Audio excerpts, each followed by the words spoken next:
Mire, las matemáticas es un lenguaje altamente formalizado, que ha surgido en la historia del género humano a instancias, es decir, para satisfacer las exigencias básicamente de dos disciplinas, la lógica y la física. En el mundo de la ciencia natural, en el mundo de la física y en el mundo de la lógica, que se caracterizan porque hay constancia en los fenómenos. Y en el mundo de la lógica, además de constancia, lo que hay es inmediatez en las conclusiones. En el punto de partida ya está incluido el resultado, aplicando instantáneamente las leyes de la lógica. O dicho de otra forma, la lógica carece de factor tiempo. Parte 1 de las premisas, silogismo y conclusiones. No hay tiempo. En economía, en cambio, el papel protagonista lo tiene la creatividad empresarial y el concepto subjetivo de tiempo. Hasta ahora no se ha descubierto ninguna matemática que permita utilizar su lenguaje en los ámbitos del tiempo subjetivo y de la creatividad humana.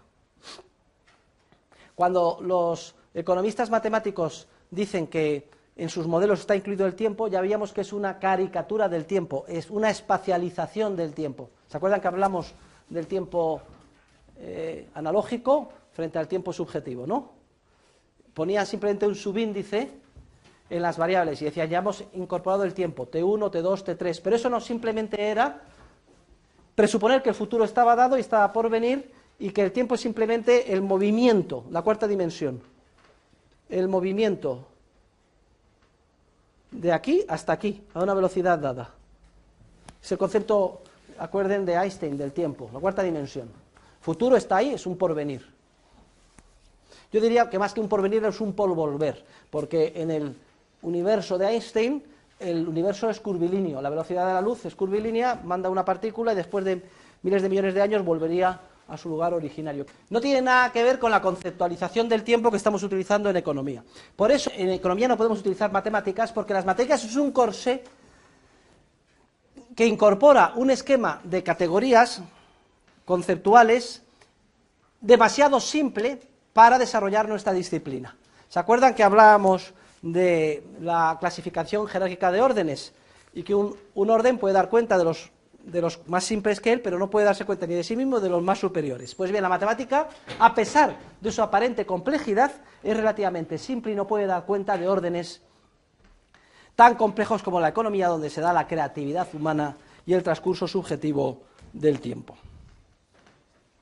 A veces se dice que el lenguaje matemático es más preciso que el verbal. No es cierto. El lenguaje verbal es igualmente preciso que el más complejo de los matemáticos. Y además es mucho más flexible y puede dar entrada, y de hecho da entrada, a la creatividad empresarial y al transcurso subjetivo del tiempo. ¿Por qué? Porque el lenguaje verbal ha surgido evolutivamente a lo largo de generaciones y generaciones de seres humanos, cada uno de ellos desarrollando su creatividad, haciendo un guión de película o lo que fuera. Es decir, plasmando precisamente aquellas realidades que la matemática no puede dar cuenta de ellas. La creatividad empresarial, el transcurso subjetivo del tiempo. Fíjense todas las sutilezas del lenguaje verbal que no se pueden incorporar en el lenguaje matemático. Lo que se sugiere con una palabra, incluso con una mirada. ¿Cómo usted va a matematizar eso? El lenguaje verbal es, en todo caso, igual de preciso y además mucho más general y flexible que el lenguaje matemático. Además, en matemáticas, los pasos intermedios no tienen sentido, salvo el sentido estrictamente operacional. Paso intermedio de matemáticas, ¿qué son? Lo hemos aprendido en el colegio, en el instituto, ¿no? Lo que está a la derecha sumando pasa a la izquierda restando. Lo que está en un lugar multiplicando para el otro dividiendo. Se saca factor común. Esto es una operativa mecánica. Pero no tiene más sentido que el operativo. Entonces, ¿qué problema hay con el uso de las matemáticas en economía? Que se parte de una premisa y entonces se empieza a operar con los pasos intermedios según las normas de la matemática y se llega a un resultado. El pretender que ese resultado se da en la vida real porque la operativa intermedia es correcta es un gravísimo error. Puede ser que la operativa intermedia no tenga ningún sentido en términos de teoría económica. Lo vamos a ver cuando estudiemos el multiplicador keynesiano. Los pasos intermedios en matemática no tienen sentido en términos de teoría económica, solo tienen sentido en términos del automatismo de la operativa matemática. Y esto puede ser que esté totalmente de espaldas a la realidad de lo que sucede en economía. Además, en matemáticas se cae en el vicio del razonamiento circular. Se utilizan las funciones y f de x, y se puede poner la inversa, si la proyección es biyectiva, x g de y. Entonces, fíjense, los economistas matemáticos dicen, unas veces dicen que el precio es función de la cantidad que se ofrece y demanda, y otras veces dicen, no, la cantidad que se ofrece y demanda es función del precio. ¿Pero en qué quedamos?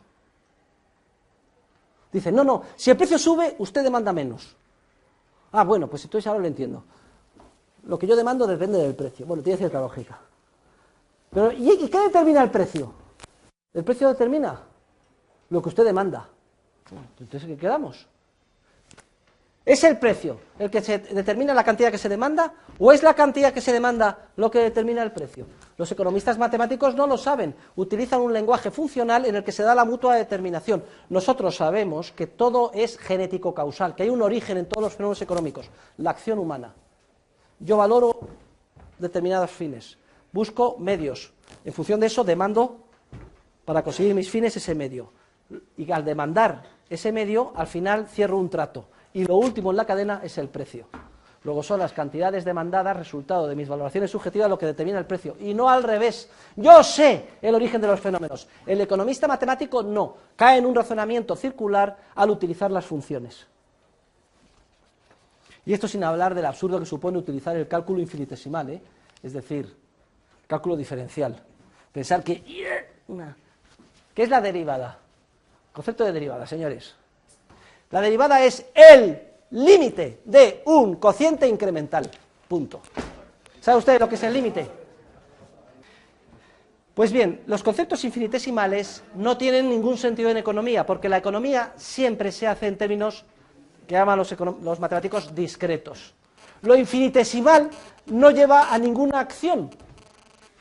El cambio infinitesimal no lleva a ninguna acción. Lo que lleva a la acción es un cambio significativo que el ser humano valora. Pues por esto sí, por esto no. Ahora infinitesimalmente, oye, usted se vendría a la cama conmigo por ese famoso chiste, ¿no?